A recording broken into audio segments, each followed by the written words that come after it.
हम सब तो दिल दे ही बैठे।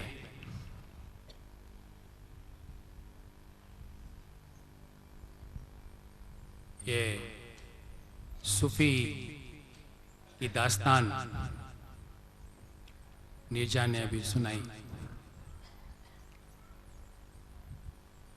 आज बैसाखी की पूर्व संध्या पर आयोजित इस सत्र में हम सबको इंतजार है, प्रतीक्षा है, तड़प है वो पा जाने की जिसके लिए हम सब यहाँ एकत्रित हुए हैं। वो सत्संग जो सद्गुरु से मिलता है, सत का प्रतीक है, जो वो अपने सारे अनुभव से बताता है। मैं अब ज्यादा समय न लेकर के संत सद्गुरु वक्त शिनो जी महाराज से बहुत सादर सप्रेम विनय पूर्वक आग्रह पूर्वक विनती करता हूं कि आज बैसाखी की इस पूर्व संध्या पर हम सबको संबोधित करें। शिनो जी महाराज।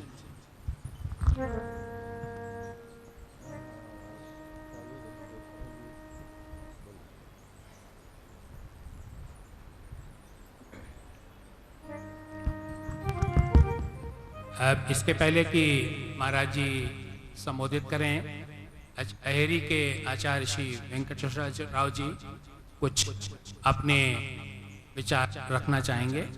श्री वेंकटेश्वर।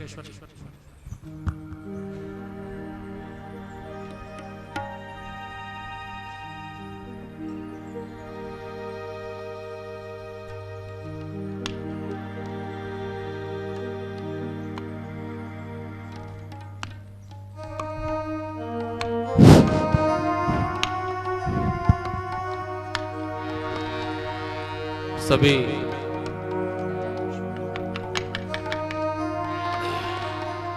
सर्वप्रथम मैं सद्गुरु के चरणों में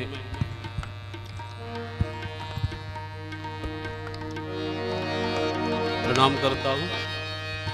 इसके पहले मैंने थोड़ा देर आपके सामने मेरा विचार रखा था,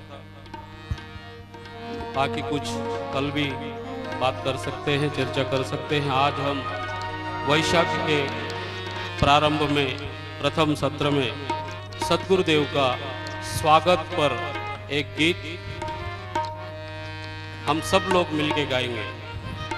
सद्गुरु का स्वागत तो सभी कर रहे हैं, प्रकृति भी कर रहे हैं, तो हम क्यों पीछे रहे।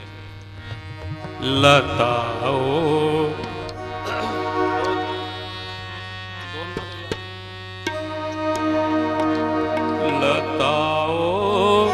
पुष्प बरसाओ मेरे भगवान आए हैं, मेरे भगवान आए हैं। लगाओ पुष्प बरसाओ मेरे भगवान आए हैं, मेरे भगवान आए हैं। कोयल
तारे खुद पतित पावन, मेरा कष्टों को हरने को ये नंगे पाँव आए हैं, मेरे भगवान आए हैं। लगाओ पुष्प बरसाओ, मेरे भगवान आए हैं, मेरे भगवान आए हैं।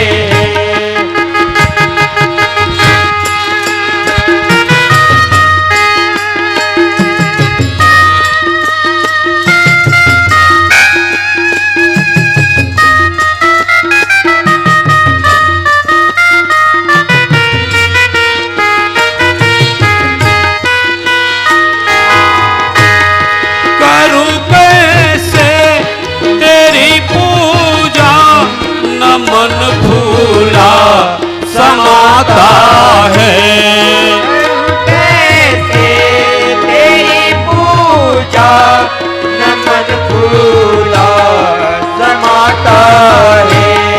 कहाँ जाऊं मैं क्या लाऊं, समझ कुछ भी नहीं आता।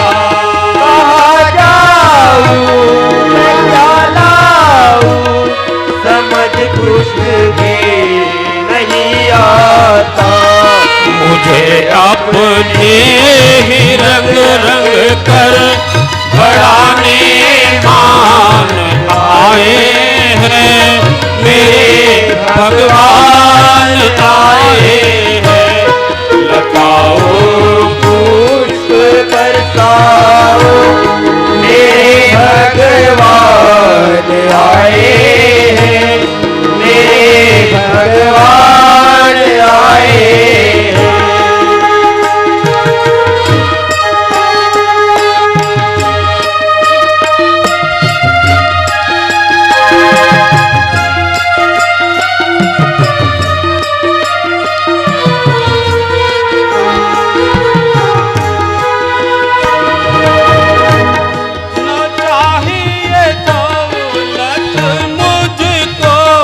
तेरी भक्ति मैं चाहता हूँ, न चाहिए दौलत मुझको, तेरी भक्ति मैं चाहता हूँ। मेरे सिर हाथ हो तेरा यही वरदान चाहता हूँ। मेरे सिर हाथ हो तेरा यही वरदान चाहता हूँ। अदम मुझ नीच पापी का करने उद्धार आए हैं, मेरे भगवान आए हैं। लगाओ पुष्प बरसाओ, मेरे भगवान आए हैं, मेरे भगवान आए हैं। कोयल मीठे स्वर गाओ, मेरे भगवान आए हैं, मेरे भगवान आए हैं, मेरे भगवान आए हैं, मेरे भगवान आए हैं, मेरे भगवान आए हैं। बोलो सद्गुरु शून्यो जी महाराज की जय।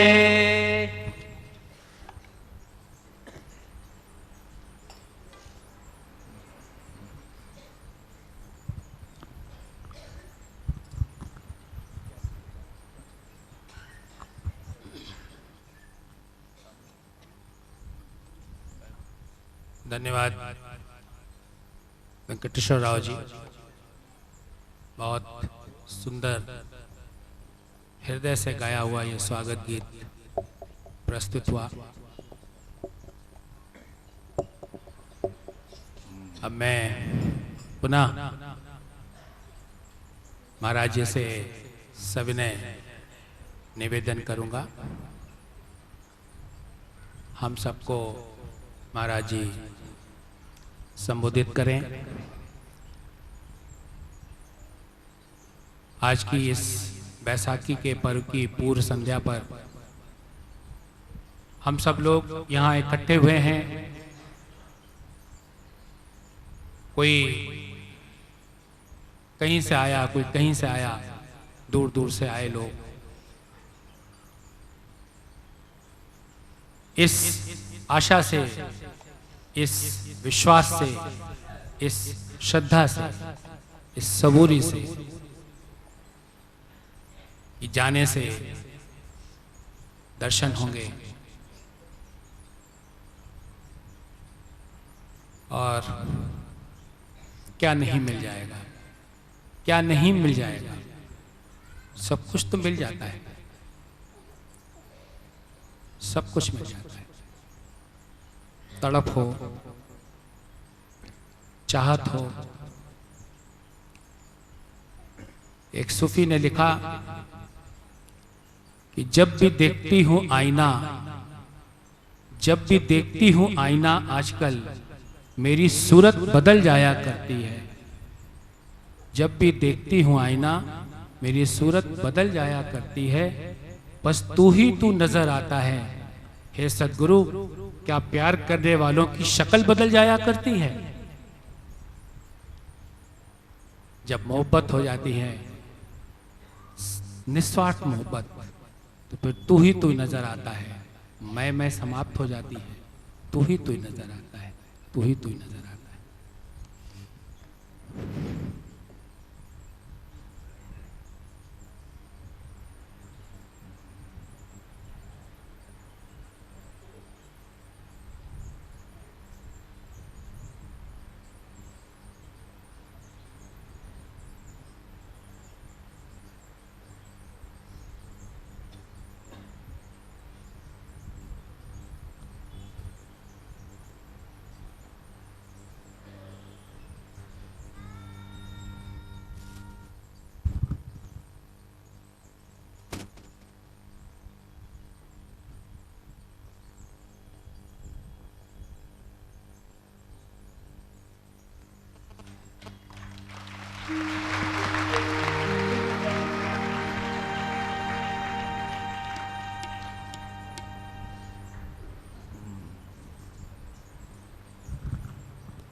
राधा स्वामी।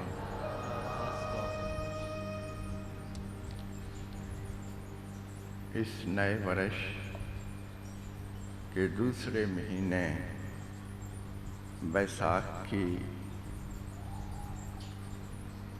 इस बैसाखी पूर्व संध्या को मैं आप सबको उस मालिक का आशीर्वाद देता हूँ।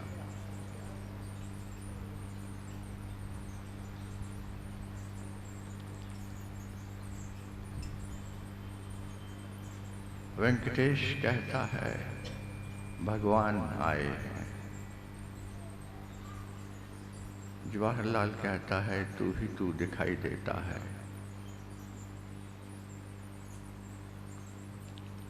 भगवान कब आते हैं? और अगर भगवान आते हैं तो दुख क्यों है? तो शोक क्यों है? तो रोग क्यों है? तो क्यों अभाव है? क्यों हानि है जीवन में? क्यों तपता है इंसान? क्यों जूझता है अपने जीवन के साथ? और क्यों पल पल तड़पता है? मेरे देखे भगवान सदा आए हुए हैं। सदा से सदा के लिए शाश्वतता में स्थित भगवान सदा हैं। वो कभी गए ही नहीं। भगवान तब निर्धारित होते हैं, भगवान तब चले जाते हैं जब तुम नहीं होते हो। अगर तुम मौजूद हो तो परमात्मा सदा है। इंसान मौजूद नहीं होता। इंसान या तो पदार्थों में खोया है, या प्राणियों में खोया है, या प्रकृति में खोया है। इंसान खोया है। उस खोने के कारण परमात्मा भी खो जाता है। परमात्मा जिसको तुम पुकारते हो, भगवान आए हैं, तुम भजन गाते हो, वो भगवान सदा है, वो सनातन है। वो तुम्हारे घर के भीतर भी है, तुम्हारे घर के बाहर भी है, तुम्हारे मंदिर में भी, तुम्हारे मंदिर के बाहर भी है। वो सब जगह है। और तुम्हारे श्वास श्वास में भी है। तुम्हारे जब श्वास नहीं बचते तब भी वो बचता है। जब तुम नहीं होते तब भी वो होता है, लेकिन तुम्हें एहसास नहीं होता क्योंकि तुम खोए हो। इंसान खोया है।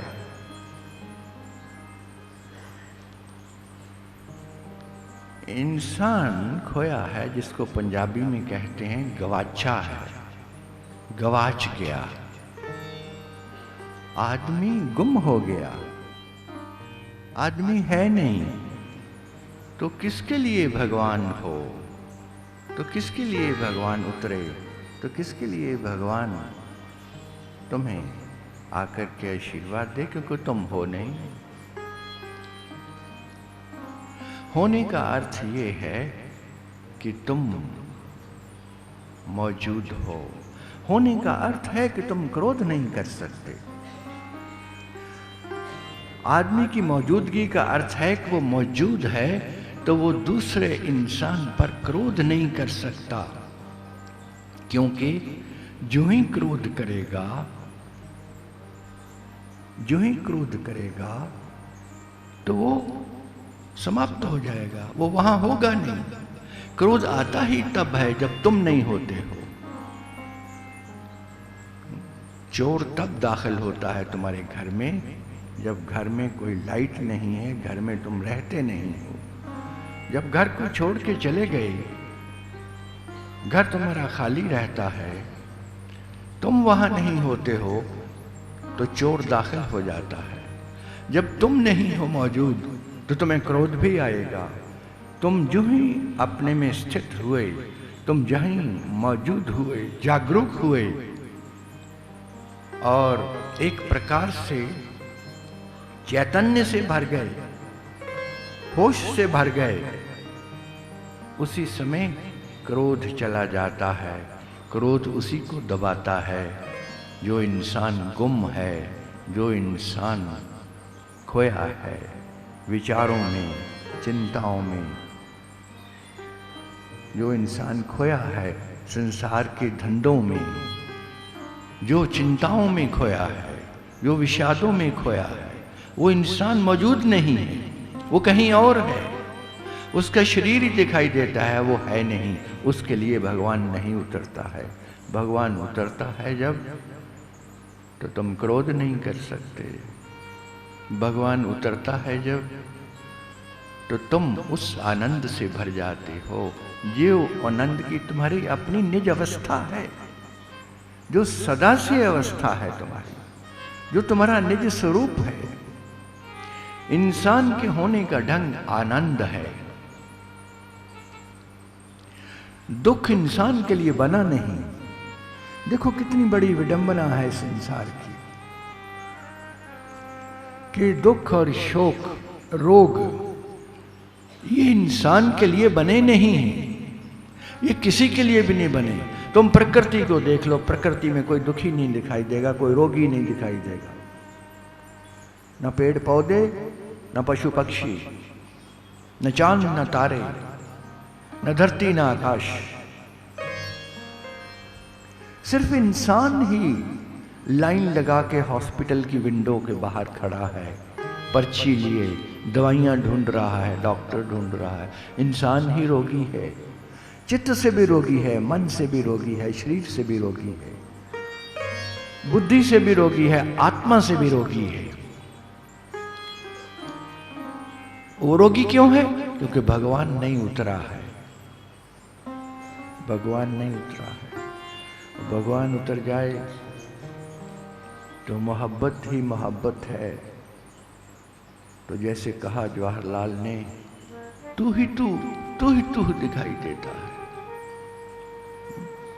और जहां तू ही तू होगा तो क्रोध पे किस पे करोगे? तो वासना किस पे उठेगी? जब तू ही तू है तो रोग भी तू है, तो शोक भी तू है। तो उसको तू समझने से, उसको तू मान लेने से, उसको भगवान का रूप ही मान लेने से वो गायब हो जाता है, वो रहता नहीं है। ये एक बहुत आसान लेकिन बहुत गहरी रहस्य की बात है। तुम्हारी खोपड़ी में आ जाए, टिक जाए तुम्हारे हृदय में, तो जीवन में रूपांतरण हो जाता है। जिस मोहब्बत की अभी बात की गई, मुझे याद आता है, एक हमारे भक्त थे, बहुत पुरानी बात है, मैं ग्वालदम में रहता था। ग्वालदम वो जगह थी जो हिमालय की गोद में है।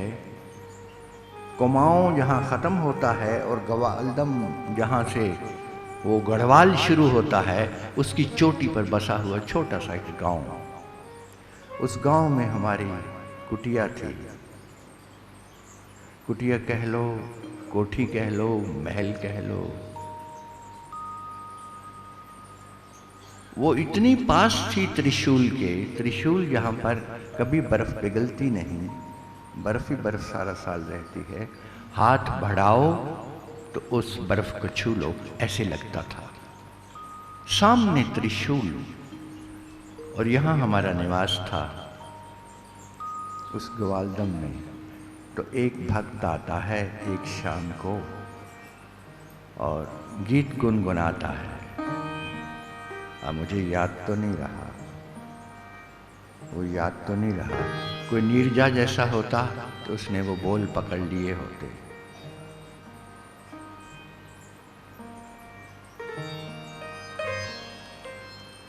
यही हसरतें तलब हैं, यही आरज़ू है दिल में।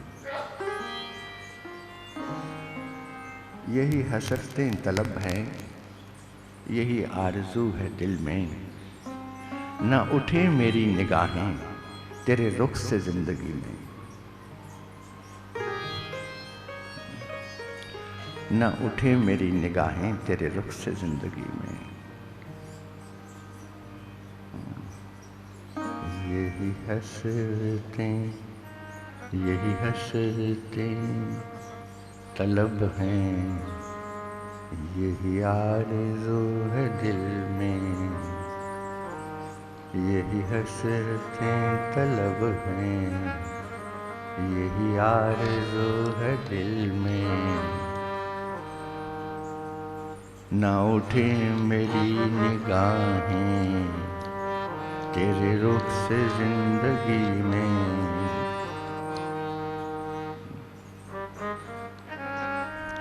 ना उठे मेरी निगाहें तेरे रुख से जिंदगी में। क्या उठती हैं तुम्हारी निगाहें? कहाँ चली जाती हैं निगाहें? एक चीड़ उड़ती है आकाश में,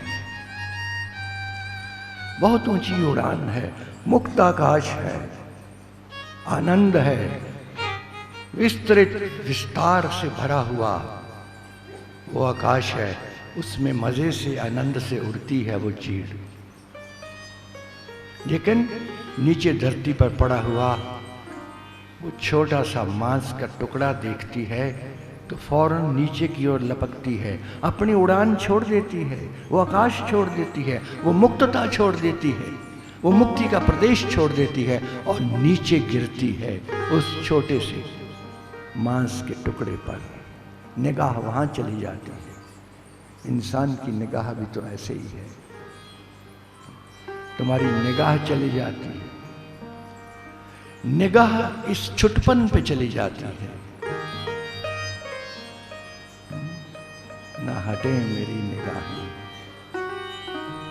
तेरे रुख से जिंदगी में, न न हटे मेरी निगाहें तेरे रुख से जिंदगी में। क्यों हटती हैं निगाहें? निगाहें तो बनी ही उसके रुख पर हैं देखने के लिए, उसी का दीदार करने को बनी है ये निगाहें। और किसका दीदार करोगे? और तो कुछ भी दीदार करने के लिए नहीं। दीदार करोगे उस चीड़ की तरह, उड़ते हुए आकाश से नीचे गिरोगे, स्वर्ग से पाताल में आ जाओगे, स्वर्ग से नरक में आ जाओगे, तुरंत गिरोगे नीचे। वो मुक्त प्रदेश, उसको क्यों छोड़ना?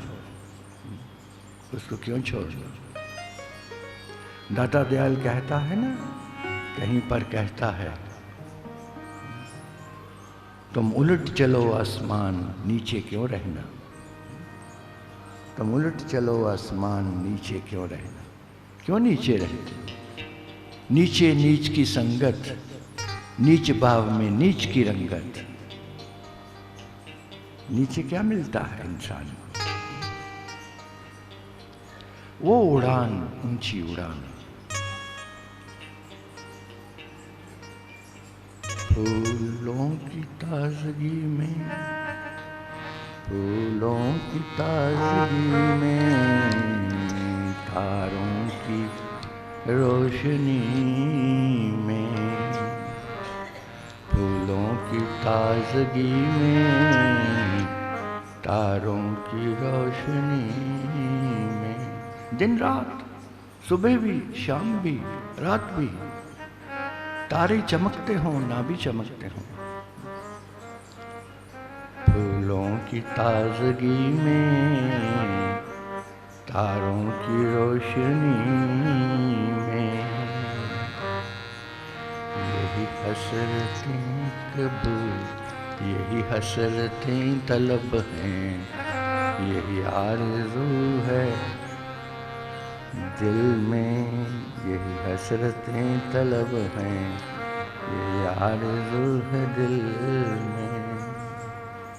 ना उठे मेरी निगाहें तेरे रुख से जिंदगी में, ना उठे मेरी निगाहें तेरे रुख से जिंदगी में। तारों की रोशनी में, फूलों की ताजगी में, फूलों की ताजगी में, तारों की रोशनी में।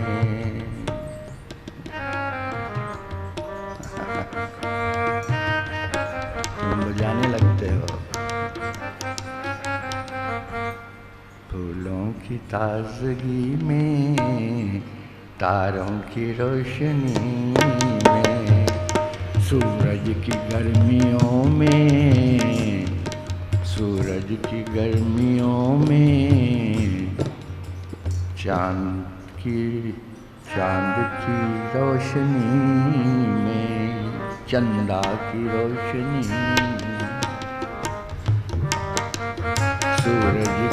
सूरज की गर्मियों में, चंदा की रोशनी में। चाहे चांद चमके, चाहे सूर्य चमके, हर पल तेरा दीदार।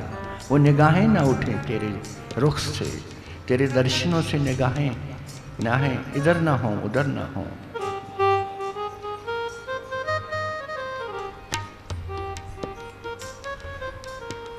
बादलों की गरज में, बादलों की गरज में, बारिशों के नाद में।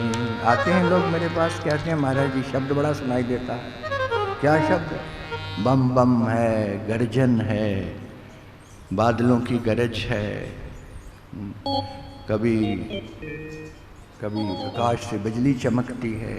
वो सब पार्थिव है, वो सब पदार्थगत है, वो सब शारीरिक है, वो सब मानसिक है। वो शब्द नहीं है, लेकिन वो परमात्मा उसमें भी है, उस शब्द में भी है। बादलों की गरज में,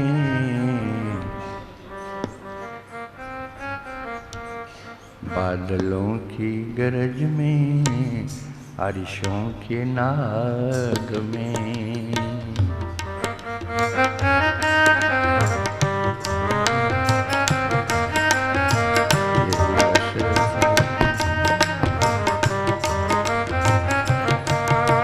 यही हसरतें तलब हैं, यही आरज़ू है दिल में। थोड़ा कम रखो। यही हसरतें तलब हैं, यही आरज़ू है दिल में। ना उठे मेरी निगाहें तेरे रुख से जिंदगी में, ना उठे मेरी निगाहें तेरे रुख से जिंदगी में।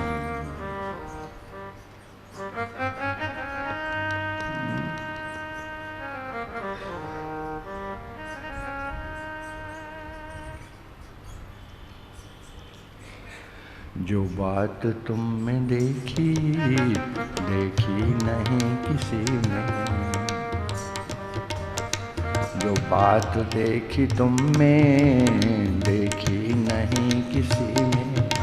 वो बात ही कुछ और है, वो बात ही कुछ और। मत्ता परतरम नान्यत किंचित अस्ति धनंजया। भगवान अर्जुन को कहते हैं कि उस परम शक्ति से बढ़कर के कुछ भी नहीं है, उस परम तत्व से कुछ भी ऊंचा नहीं है। वो उसके साथ किसी का भी मुकाबला नहीं किया जा सकता। वो न्यारा है, वो अनंत है, वो इतना विस्तृत है कि वो पकड़ में नहीं आता है, और उससे ऊपर कुछ शायद है नहीं। ला इलाहा इल्लल्लाह, ये मुसलमान भाई क्या कहते हैं? ला इलाहा इल्लल्लाह मोहम्मद रसूलुल्लाह, अल्लाहु अकबर। उससे बड़ा कुछ नहीं, सबसे बड़ा है।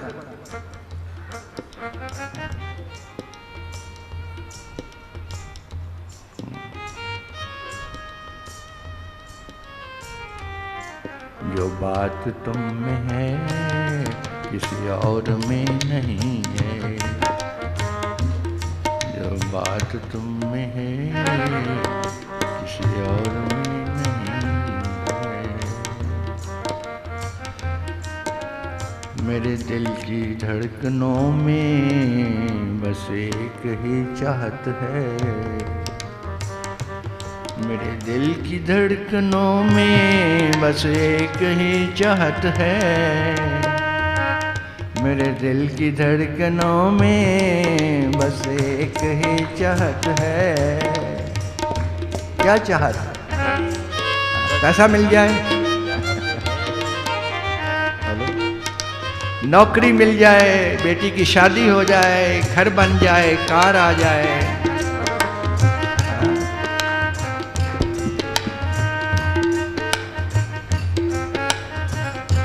मेरे दिल की धड़कनों में बस एक ही चाहत है, मेरे दिल की धड़कनों में बस एक ही चाहत है। कोई दूसरा ना आए अब मेरी जिंदगी, कोई दूसरा ना आए अब मेरी जिंदगी। क्या चाहत? मेरे दिल की धड़कनों में बस एक ही चाहत है, कोई दूसरा ना आए अब मेरी जिंदगी में, कोई दूसरा ना आए अब मेरी जिंदगी में, कोई दूसरा न आए अब मेरी जिंदगी में, अब मेरी जिंदगी में कोई दूसरा न आए अब मेरी जिंदगी में। दूसरा कब आता है? दूसरा कब आता है? जब तुम मन में होते हो, जब मनमुख होते हो तब दूसरा आता है। जब गुरमुख हो जाते हो तब दूसरा मिट जाता है। दूसरा तब आता है जब मन के पीछे जाते हो, जब मन के छलावे में आ जाते हो। मन उस मक्खी की तरह है जो जगह जगह गंध चखता रहता है। उस मक्खी की तरह है जो कभी यहाँ बैठती है, कभी वहाँ बैठती है, कभी वहाँ बैठती है, वहाँ बैठती है। ऐसे तुम्हारा मन है, कभी यहाँ, कभी वहाँ, कभी वहाँ, कभी वहाँ, कभी वहाँ। जिसके जीवन में दूसरा है वो द्वंद्व में है, उसके जीवन में द्वंद्व रहेगा, उसके जीवन में दुविधा रहेगी, उसके जीवन में दुख रहेगा, शोक रहेगा, क्योंकि दो में हमेशा लड़ाई है, दो में हमेशा चोट है, दो में हमेशा दुख है। द्वैत की जगत में दो सब जगह है, इसलिए मन वहां चला जाता है। मन दो को देखता है, एक को छोड़ देता है, दूसरे पे चला जाता है, फिर दूसरे पे जाता है तो एक और तीसरा दिखाई देता है, चौथा दिखाई देता है, पांचवां दिखाई देता है। बस उसी भ्रम में, उसी भ्रांति में तुम्हारा जीवन चला जाता है। और वो जो पकड़, एक के पकड़ने से जो तुम मंजिल को पहुंच सकते थे वो खत्म हो जाती है। मैं दिन में भी बता रहा था, मैं दिन में भी यही बता रहा था, एक ही साधे सब सधे, सब साधे सब साधे, सब साधे सब जाए। कबीर साहब बार बार कहते रहे, हम तो एक एक करी जाना, दोई कहे तिन्ही को दोज़ख, जिन नाहन पहचाना। एक ही चंदा, एक ही पवन, एक ज्योति संसारा, एक ही है, दूसरा कभी हुआ नहीं। जिसने भी दूसरे की धारणा बनाई वही गर्त में गिरा। जिसने भी दूसरे की धारणा बनाई वो क्रोध करेगा। अगर दूसरा होगा ही नहीं तो क्रोध किस पे करोगे? अगर दूसरा होगा ही नहीं तो तुम वासना में कैसे गिरोगे? अगर दूसरा होगा ही नहीं तो तुम मन मुटाव किससे करोगे? तो तुम ईर्ष्या किससे करोगे? तुम वैमनस्य किससे करोगे?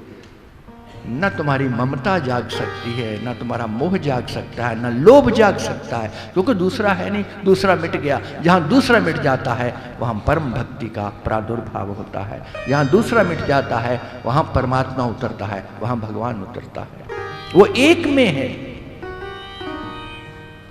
जहाँ दो है वहाँ अहंकार है, और जहाँ दुई मिट गई, जहाँ दो मिट गए, एक ही बचा, वहां परमात्मा है, वही बचता है। अंत तो गत्वा वही एक ही बचता है। सब मिटते हैं, सब मिटते हैं। तुम भी मिट जाते हो, तुम भी मिट जाते हो। जहां न मैं न तू कुछ नहीं रहता है, वो आखिरी अवस्था है जिस अवस्था में एक ही है। वो एक को भी एक कहना गलत है। इसलिए एक को एक कहना गलत है कि एक के साथ दो जुड़ा हुआ है। एक की बात करते हो तो दूसरे की धारणा बनती है। कुछ भी नहीं है। जहां दोनों गए वहां परम मुक्ति की अवस्था है। दो नहीं है। The other is hello. वो सुनी ना फ्रेज तुमने इंग्लिश में, द अदर इज हेल। दूसरा तो नरक है, और नरक का कारण है। नरक तुम्हारी पत्नी नहीं है। एक आया मुझसे कहने लगा, महाराज जी ये तो बड़ा गलत हो गया, मैं तो नरक में गिर गया। मैंने कहा क्या हुआ? शादी हो गई। शादी नरक नहीं है, औरत नरक नहीं है, ना आदमी नरक है, ना मर्द नरक है, ना औरत नरक है। नरक तुम हो, तुम्हारे मन की वासना है। नरक तुमने निर्मित किया है। क्यों निर्मित किया है? दो को बना के तुमने अलग कर दिया, पत्नी को अलग कर दिया, तुम अलग हो गए। सिर्फ वासना के साथ तुम जुड़ते हो, और वो भी बाहर बाहर से जुड़ते हो। कोई जुड़ना नहीं है, वासना में ही रहते हो। तुमने दो को किया, तुम भोगते हो। स्त्री पति को भोगती है, पति स्त्री को भोगता है। प्रेम कभी हुआ ही नहीं। प्रेम में तो एक है, प्रेम में तो दो बचते नहीं। अगर दो हैं तो कोई प्रेम नहीं है। वो कहती है ना, प्रेम गली अति सांकरी, तामे दो न समाए, तामे दो न समाए। जब मैं था तो हरि नहीं, अब हरि है तो मैं नहीं। दो कहां? एक म्यान में दो तलवारें जैसे नहीं आ सकती हैं, वैसे दो का होना नरक का होना है। दो का होना दुख का होना है, दो का होना झगड़े का होना है, दो का होना हमेशा चोट पहुंचाएगा, तुम्हें चोट पहुंचाएगा। जिसकी दृष्टि में द्वैत चला गया, द्वैत गिर गया, दुई गिर गई, उसके जीवन में स्वर्ग पहली बार उतरने लगता है, उसके जीवन में सुख उतरने लगता है। उद्धव जी जाते हैं गोपियों के पास, गोपियां रास रचा रही हैं, गोपियां कृष्ण की मधुर मूर्ति में गुम हैं, मूर्तियां उस कृष्ण की सब ओर हैं और गोपियां नाच रही हैं। गोपियां उसी कृष्ण के स्वरूप में मग्न हैं, उसी में समाई हैं, उसी में मुग्ध हो गई हैं, उसी में तैर रही हैं, उसी में रमन कर रही हैं, उसी मूर्ति के साथ एकत्वम हो गया, एक हो गया, गोपियां एक हो गईं। और उद्धव जी आकर के कहते हैं क्या पागलपन कर रहे हो गोपियों को?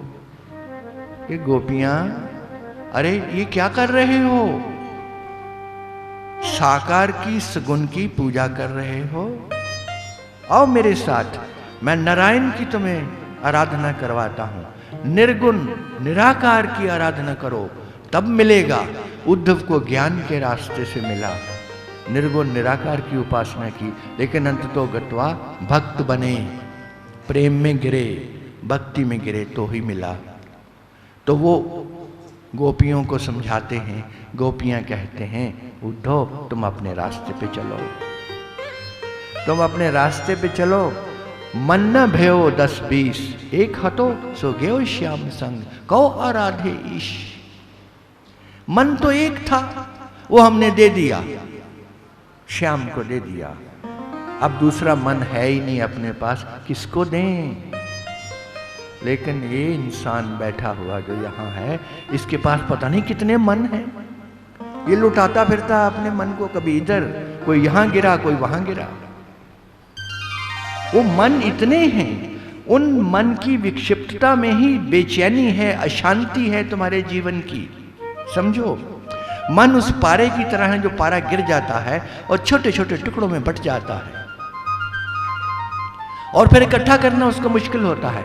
मन इतने टुकड़ों में बट गया है, इतने हिस्सों में टूट चुका है कि तुम्हारा अपना वजूद ही नहीं रहा, तुम रहे ही नहीं, तुम मौजूद ही नहीं हो, तुम्हारा अस्तित्व ही नहीं है। बस उसके ना होने के कारण परमात्मा निरादर है, परमात्मा है नहीं, परमात्मा होता हुआ भी नहीं है उस इंसान के लिए। मन न भयो 10-20, कोई 10-20 है मन तुम्हारे, लेकिन तुम्हारे कितने मन हैं? तुम रात को बैठ करके सोने से पहले तुम बना लेना लिस्ट, कहां कहां मन तुम्हारा गया, कितने मन हैं, मन से कितने विचार किए, और उन विचारों को उलट विचार किए। एक विचार, दूसरा विचार, तीसरा विचार, एक दूसरे से मिलते नहीं वो विचार, लेकिन वो सारे विचार तुमने किए, तुम ही हो करने वाले। मन को कितने हिस्सों में तोड़ रखा है। ऐसा इंसान न सिमरन कर सकता है, न भक्ति कर सकता है, न बैठ सकता है, न टिक सकता है, न शांति उतर सकती है उसके जीवन में, न सुख आएगा। अशांत से कुता सुखम, जो शांत है उसके जीवन में सुख कहाँ है? इतनी छोटी सी बात में सब इंसान के जीवन मिटने लगता है। एक हतो एक ही था सो गयो श्याम संग, अरे दे दिया श्याम को, बस अब मिट गई। गोपियों को मिल गई, मंजिल मिल गई। गोपियों ने हंसते हुए, खेलते हुए, गाते हुए, बजाते हुए उस कृष्ण को पा लिया, उस परमात्मा को पा लिया, उस भगवान को पा लिया। और यहाँ उद्धव जी समाधियां लगा रहे हैं, ज्ञान के रास्ते से जाने की कोशिश कर रहे हैं। कृष्ण कहते हैं अपनी गोपियों से जाओ, और गोपियां कहती हैं कैसे जाएं? कैसे जाएं? जाने के लिए पैर उठाना पड़ेगा, पैर उठाने के लिए मन चाहिए, मन होगा तो हम पैर आगे उठाएंगे, जब जाएंगे। लेकिन मन तो आपके पास है, मन तो दे दिया हमने आपको, बस खत्म हुई बात। ऐसी अवस्था जिनकी है। और मैं बहुत लोगों से कहता हूँ, कोई आके मुझे कहता है महाराज जी मन ने बड़ा दुखी किया है, मैं कहता हूँ मन मेरे हवाले कर दो, मुझे दे दो। तुम्हें मन दुखी करता है, तुम्हें मन बेचैन करता है, तुम्हें मन चिंता में डालता है, तुम्हें मन के कारण टेंशन है, डिप्रेशन है, चिंता है, तू मन मेरे हवाले कर दे, क्यों उसको रखे हुए हो? लेकिन नहीं, पता कुछ है नहीं, कुछ भी पता नहीं है, दो नहीं है।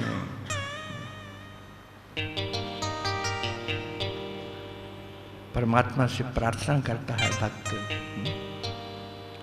वो कहता है कि मेरे दिल की धड़कनों में एक ही चाहत है, मेरे दिल की धड़कनों में बस एक ही चाहत है,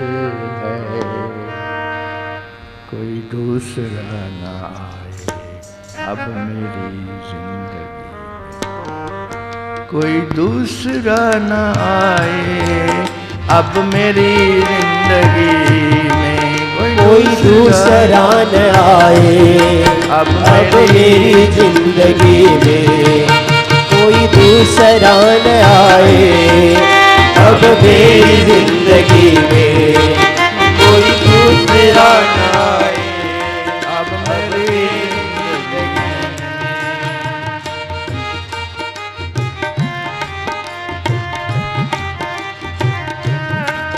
कोई दूसरा न आए अब मेरी जिंदगी में, कोई दूसरा न आए अब मेरी जिंदगी में। एक ओंकार वो एक है। गुरु नानक देव जी महाराज ने, सच्चे पातशाह ने फरमाया ना, एक ओंकार एक। ये कहानी ही एक से शुरू होती है और एक पे ही समाप्त होती है। जब समाप्त होती है तो एक भी नहीं होता, तुम उसी में मिल जाते हैं। एक कहने वाला नहीं बचता, जो कह रहा है एक ओंकार वो बचता नहीं। यात्रा तो एक से ही शुरू करनी है, दो से यात्रा कभी नहीं होती।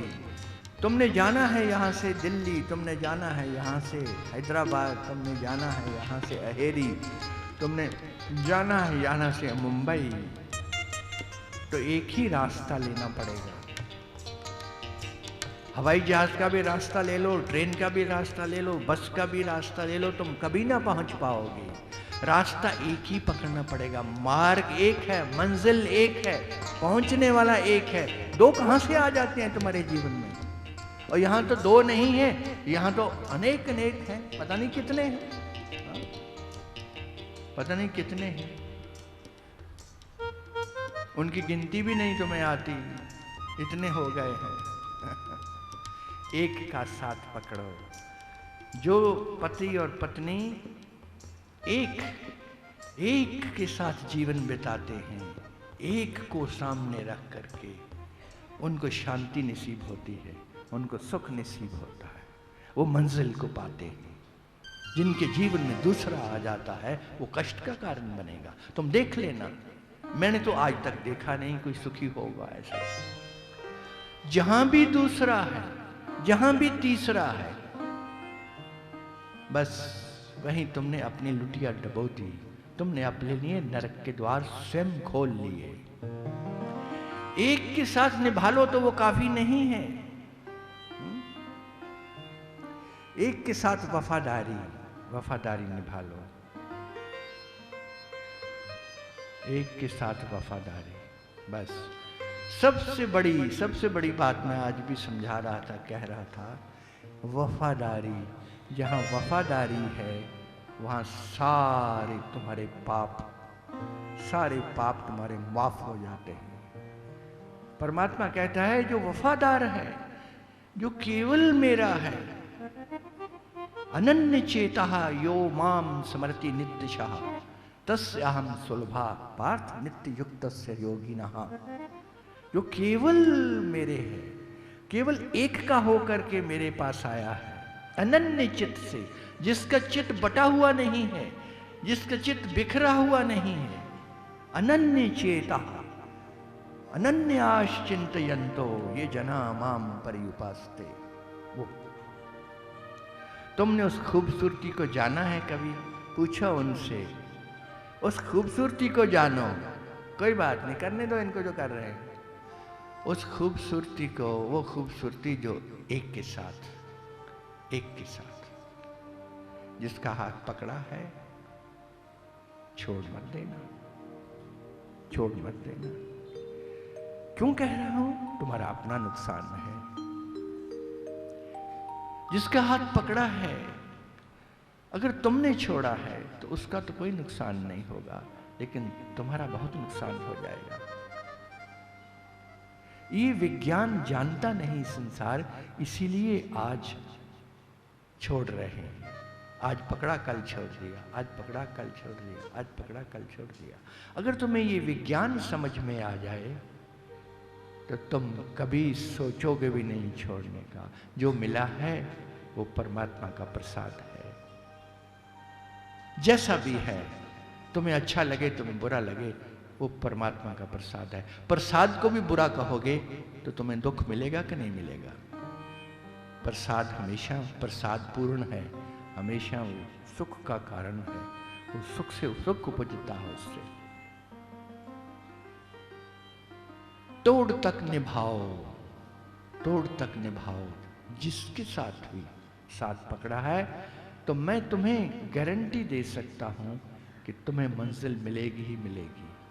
तुम्हें जो चाहिए वो मिलेगा, तुम जो पाना चाहते हो वो तुम पालोगे। लेकिन हेरा फेरी मत करना, वफादारी रखना, बेईमानी मत करना, दूसरे को धोखा मत दे जाना, रास्ते में छोड़ मत जाना।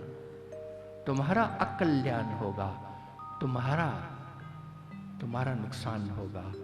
इसलिए सतगुरु तुम्हें समझाता है, सतगुरु तुम्हें समझाता है कि तुम अपने पांवों पे खुद कुल्हाड़ी न मारो, तुम समझ जाओ।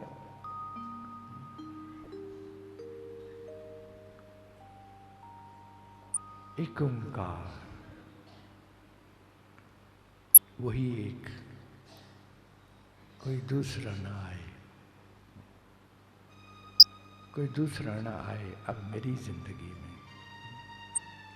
तू सामने खड़ा है, मैं सिजदा कर रहा हूं। तू सामने खड़ा है, मैं सिजदा कर रहा हूं।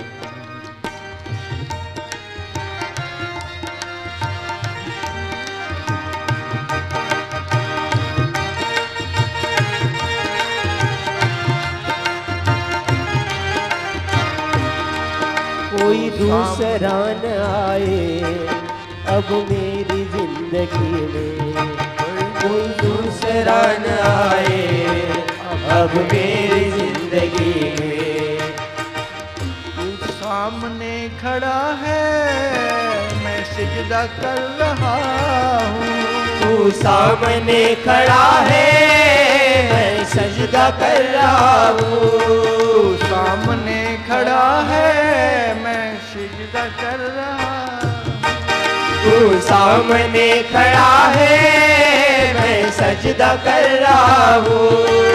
अब दूसरा न आए अब मेरी जिंदगी में, अब दूसरा न आए अब मेरी जिंदगी में।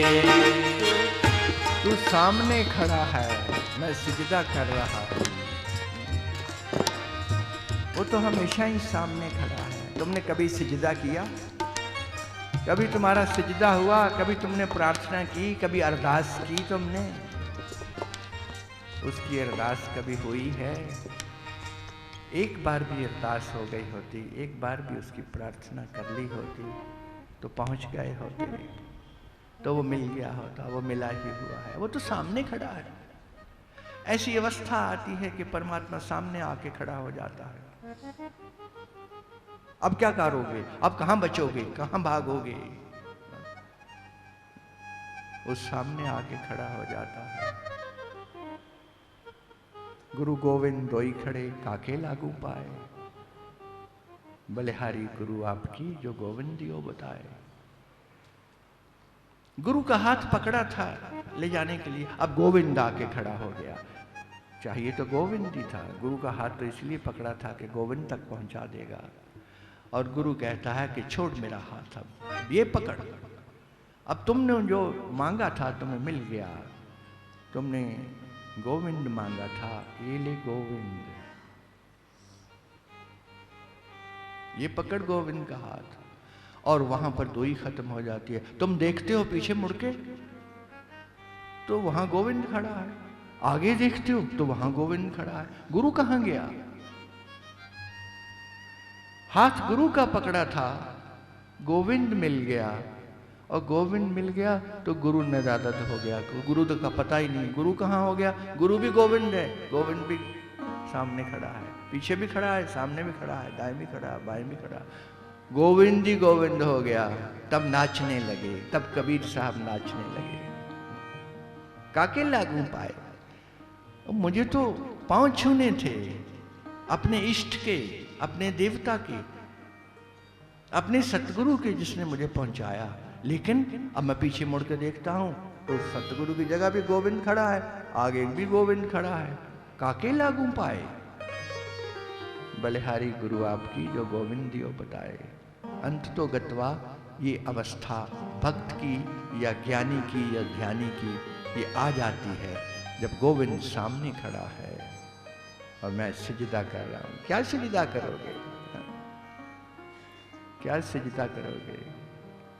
तुम बचते ही नहीं, वही सिजदा है। तुम सामने खड़े हो मैं सिजदा कर रहा, तुम सामने खड़े हो मैं सजदा कर रहा हूँ, तुम सामने खड़े हो मैं सजदा कर रहा हूँ।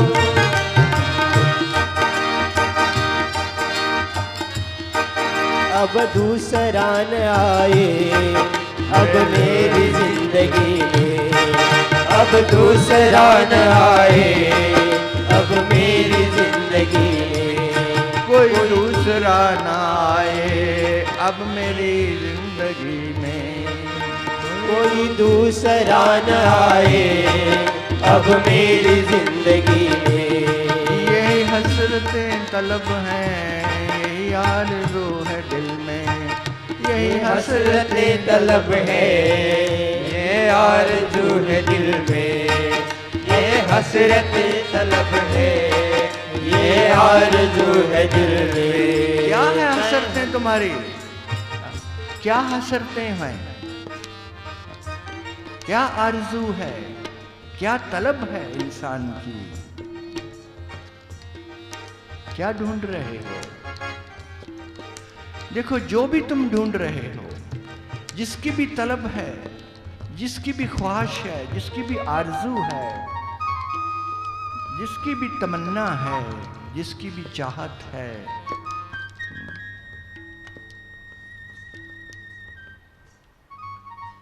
वो क्या है? धन है? दौलत है? दौलत मिलेगी तो सुख मिलेगा, धन मिलेगा तो सुख मिलेगा, वैभव हो, काम बनने लगे, क्या ढूंढ रहे हो? यही चाहत है, कहते तो यही चाहत है दिल में, यही हसरतें तलब हैं, यही चाहत है दिल में। याद रखना, इस बात को याद रखना कि जो भी तुम ढूंढ रहे हो अंत तो गत्वा उसी को ढूंढ रहे हो, उसी परमात्मा को ढूंढ रहे हो। धन भी ढूंढा है, धन भी कमाया है, तो दरअसल तुम्हारी खोज परमात्मा की खोज है। क्षुद्र में भी परमात्मा छिपा है। तुम क्षुद्र को ढूंढते हो, मिट्टी, गारा, ये पत्थर, ये कंकर, इनको इकट्ठा करते हो, ये ठीकरे इकट्ठे कर लेते हो, ये पैसे इकट्ठे कर लेते हो, अगर गौर से देखो तो उनके पीछे भी क्या राज छिपा है। राज है सुख का, मुझे सुख मिलेगा, धन सुख देगा। बस ये तुम्हारे में धारणा गलत आ गई। तुमने कहा धन सुख देगा, पत्नी, पति, परिवार, मेरे बंधुजन, मेरे सभी आसपास के लोग, मेरे दोस्त, ये सभी मुझे सुख देंगे। बस ये भ्रम पड़ गया तुम्हारे भीतर, ये भ्रांति आ गई। दरअसल तलाश सुख की है। कुछ भी तुमने पाने की कोशिश की इस जगत में, इस संसार को जीतने की भी कोशिश की, इस संसार को सारे को हथिया लेने की तुमने अगर कोशिश की कि वो भी मिल जाए, वो भी मिल जाए, वो भी मिल जाए, इस लालच और इस मोह में भी अगर तुमने जीवन बिताया, तो याद रखना दरअसल उनके पीछे एक ही चाहत है, एक ही चाहत है, एक ही चाह है, और वो परमात्मा की चाह है। क्योंकि इन सब की पूर्ति में तुम्हारी चाह की पूर्ति नहीं हो सकती। आज तक नहीं हुई, किसी की तुम्हारी कहां से हो जाएगी। आदिकाल से जब से संसार बना है, संसार की चाहतें पूरी करते करते लोग चल बसे, फिर आ गए, फिर चाहतें पूरी करने लगे अपनी, चल बसे। ये हसरतें, ये जो तलबगार बने हुए हो, ये जो तुम्हारे दिल में तमन्ना है, ये जो आरज़ू है, ये आरज़ुएं खत्म होती नहीं। अगर किसी की हो गई हो तो मुझे बता दे।